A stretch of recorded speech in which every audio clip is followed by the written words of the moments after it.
Militer mengidentifikasi para prajurit tersebut sebagai Sersan Shoham Menahem, 21 tahun, Sersan Shlomo Yakir Shrem 20 tahun, dan Sersan Yuli Faktor 19 tahun. Semuanya dari Batalion Korps Lapis Baja ke-52 Brigade 401.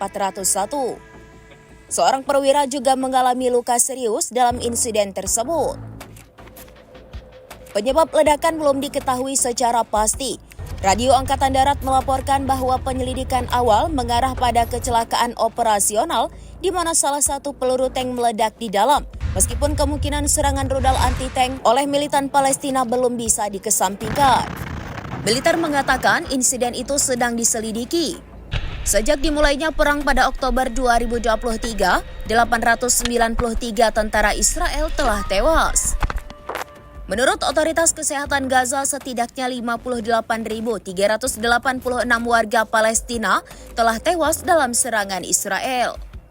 Hamas mengatakan pada hari Senin bahwa Perdana Menteri Israel Benjamin Netanyahu tidak ingin mencapai kesepakatan apapun mengenai gencatan senjata Gaza. Kelanjutan perang Israel di Gaza mengancam nyawa para sandera dan tentara Israel. Kata Hamas, seraya menambahkan bahwa kemenangan mutlak yang dipromosikan Netanyahu adalah ilusi besar untuk menutupi kekalahan telak dan politik yang menghancurkan. Sementara perundingan damai Gaza sedang berlangsung di Doha, Hamas dan Israel dalam beberapa hari terakhir saling menyalahkan sebagai penghambat tercapainya kesepakatan akhir.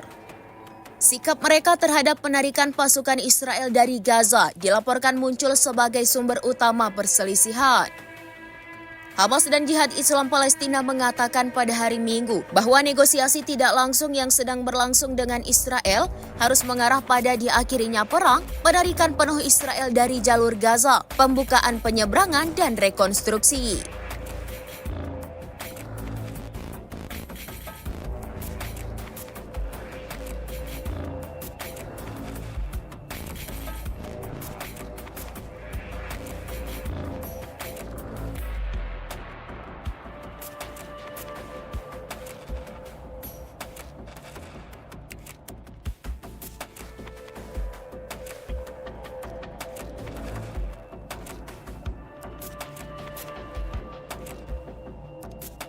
Download Tribun X sekarang, menghadirkan lokal menjadi Indonesia.